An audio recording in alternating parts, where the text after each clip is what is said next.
안녕하십니까. 수원화인센터에서 사업을 하고 있는 에릭 사업을 하고 있는 염선화입니다. 제가 오늘은 설명드릴 것은 바로 정수와 미네랄의 관계에 대해서 설명을 드리도록 하겠습니다. 자, 여러분들은 어떤 행복한 삶을 꿈꾸시나요? 이제 사람들이 모두 다 전부 다 다르게 행복한 삶을 꿈꾸는 건 다르게 있겠지만 그래도 모두 공통적으로 꿈꾸는 것은 있다고 생각합니다. 첫 번째는 바로 돈이죠. 돈이 없는 삶은 저희가 보통 말하기를 비참하다고 하죠. 그러나 그것보다 더 중요한 것이 있습니다. 두 번째 바로 건강입니다. 건강을 잃어버리면 돈이 아무리 많아도 소용이 없죠. 그렇다면 우리가 건강을 지키는 방법은 뭐가 있을까요? 모든 여러 가지 그 영양제를 드시거나 좋은 음식을 먹거나 그 다음 운동을 한다거나 이런 거 다 좋습니다.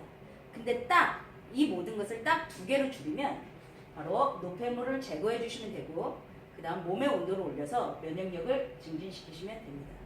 그래서 면역력을 증진시키는 것은 몸의 온도를 1도만 높이시면 됩니다.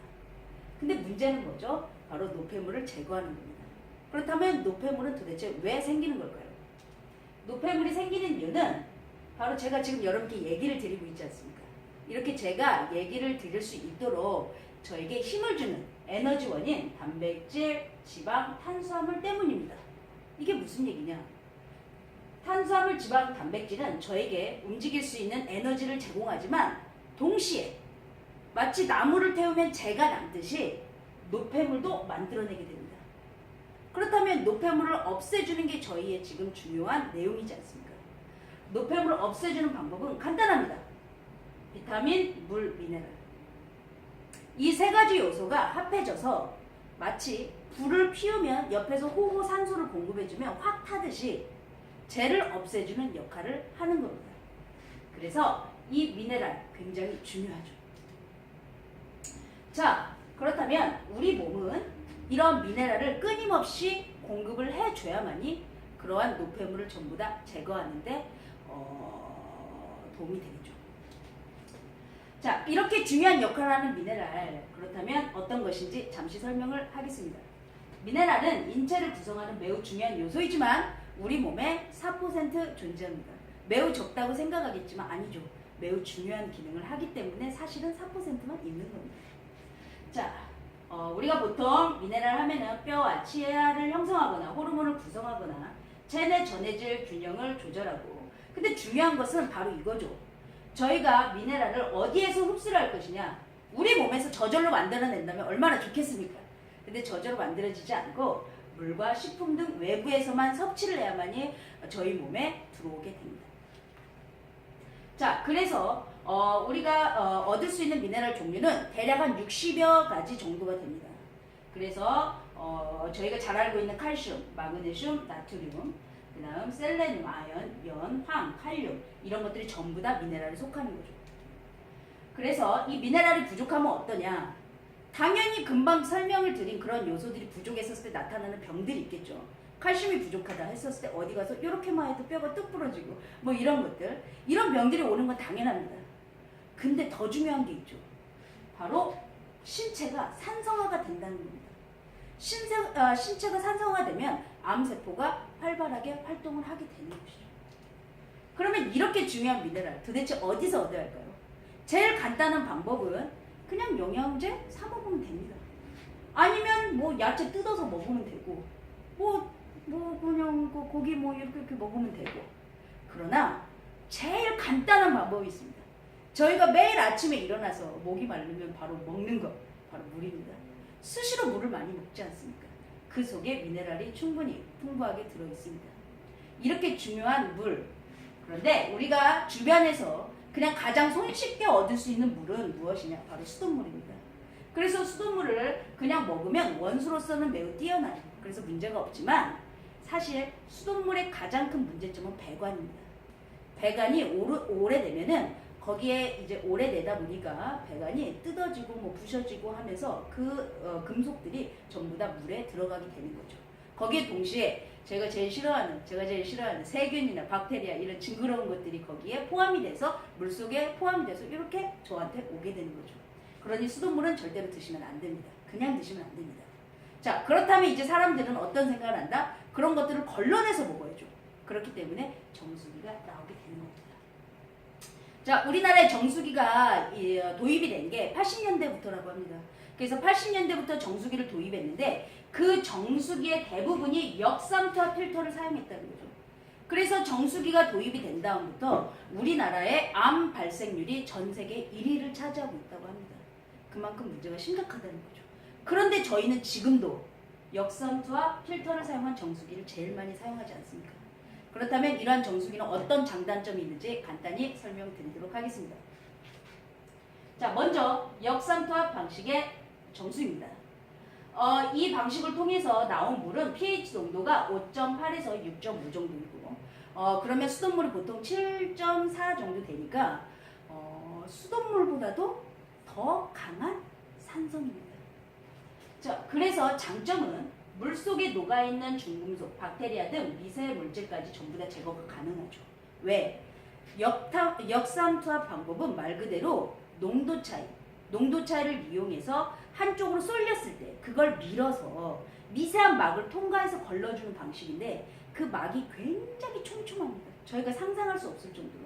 그러다 보니까 온갖 나쁜 것들은 전부 다 제거를 해주는데 문제는 바로 뭐다? 우리가 지금 제일 중요하게 공부하는 미네랄이 제거가 되는 겁니다.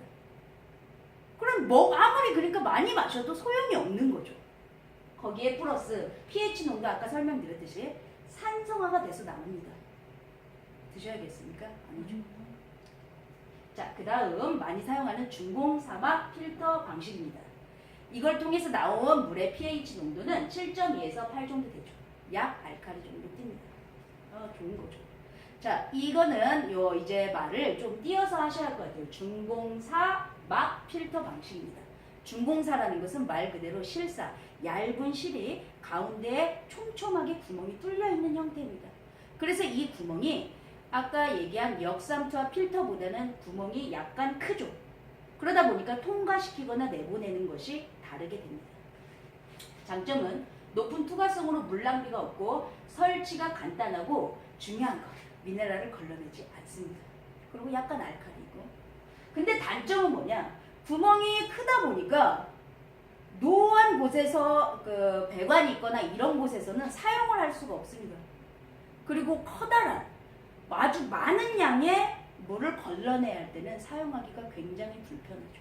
그래서 지금 만약에 집이 좀 노후하고 이런 곳에서 이 중공사막 필터 방식으로 물을 걸러먹고 계신다면 그것을 반드시 바꿔줘야 할 필요성이 있습니다.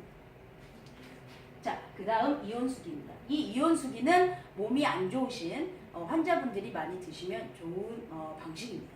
그래서 이걸 통해서 나온 pH는 8.5에서 9 정도고요. 장점은 이 이온수기는 전기 분해를 해서 나오는 겁니다. 그래서 전기 분해라는 것은 뭐냐? 플러스 마이너스 애들이 돌아다니다가 아니면 얘네들이 이제 결합을 해서 안정적이죠. 근데 순간 전기를 가하면 자기네들끼리 모이는 겁니다. 양쪽으로 모이는 겁니다. 그래서 양쪽으로 모여서 한쪽은 이제 알칼리수가 나오는 거고 한쪽은 산성수가 나오는 겁니다. 그래서 알칼리수는 드시면 되는 거고 산성수는 소독의 기능이 있기 때문에 야채나 과일이나 이런 것들을 쏙쏙쏙쏙쏙 씻어주시고 그리고 제가 세수를 할 때 이렇게 세수를 하시면 됩니다. 자, 장점은 미네랄이 풍부한 알칼리수와 산성수를 금방 설명드리듯이 나오고요. 그 다음 두 번째는 pH를 선택해서 설치를 가능하시고 피부 노화 및 아토피 환자에게 굉장히 효과적이며 입냄새 때문에 고생을 하시는 혹은 남편분이나 아니면 아들, 딸들이 담배를 많이 핀다 했었을 때 적극적으로 권해야 합니다. 자, 근데 단점이 있죠. 시중에서 판매되는 이온수기는 미네랄 함량 표기가 없습니다. 그렇기 때문에 제가 만약에 환자다 그랬을 때 이거 좋은 거래. 그냥 아무런 설명 없이 좋은 거니까 설치해서 먹어봐. 그래서 그냥 밤낮 없이 먹으면 어떻게 된다? 바로 몸에 악영향을 끼치게 되는 거죠. 두 번째는 정수기처럼 항상 사용하는 것은 금물이고요. 그 다음 받아놓은 후에 4시간 후부터는 드시면 안 되고 공복에만 드셔야 한다는 문제점이 있습니다. 그렇다면 이러한 장단점을 가지고 있는 것을 전부 다 단점은 빼고 장점을 가질 수 있는 제품은 없을까? 바로 있습니다. 바로 저희 필티 제품이죠. 자, 저희 휴대용 정수기 퓨리티는 전 세계 어떤 물도 안전한 물로 변화시킬 수 있는 에릭스만의 핵심 기술로 만들어져 있습니다. 자, 그래서 에릭스만의 핵심 기술은 바로 뭐냐? 이 제오라이트 기술이죠. 이 제오라이트 기술을 통해서 중금속, 방사성물질, 항균제, 그다음 박테리아 조류 등의 성장을 억제시키고 또 악취도 제거해주고 맛을 더욱더 좋게 해줍니다. 그럼 제오라이트가 무엇인지 궁금하지 않습니까? 제오라이트는 별명이 끓는 물이라고 합니다. 물속에다가 제오라이트를 이렇게 던지면 부글부글 끄는 모습을 보고 별명을 지어준 거죠. 자, 이렇게 신기한 돌인 제오라이트. 이 제오라이트는 어떠한 기능을 가지고 있냐? 이것을 미세하게 가공을 핵심 기술을 통해서 가공을 해서 필터에 사용을 하면 어떤 효과를 가지고 있냐? 이 제오라이트 자체가 알칼리를 가지고 있습니다. 거기에 구멍이 촘촘히 나여 있기 때문에 산소나 물을 얼마든지 교환을 할 수가 있습니다. 이 기술을 가지고서 이거를 가지고서 바로 물을 정화를 시키는 거죠. 예를 들어 드리겠습니다. 아주 나쁜 물이 있어요. 산성이 된, 그리고 금속도 있고 냄새도 나는 물이 다가옵니다. 그러면 제오라이트가 이렇게 보고 있다가 뭐합니까? 산성을 가진 게 있어요. 그러면 저는 알칼리를 가지고 있죠, 제오라이트는. 그러니 그 두 개를 바꿔치기 합니다. 바꿔치기 하면서 알칼리로 물을 만들어주는 거죠. 나쁜 산성은 자기가 가지고 있는 겁니다. 그 다음 두 번째는 아주 나쁜 향기를 가지고 있는 분자가 있어요. 그래서 악취를 사실은 뽑는 것은 분자 구조 때문에 그런 겁니다. 그것을 조금만 바꾸어주면 냄새가 사라지는 거죠. 그렇기 때문에 이 제오라이트가 자기가 가지고 있는 어떤 성분을 이용해서 먼저 끌어당깁니다. 그런 다음에 거기에 가서 붙는 거죠. 붙어서 원래 이렇게 생긴 구조를 이렇게 바꾸는 겁니다. 그러면 그 냄새가 사라지는 거죠.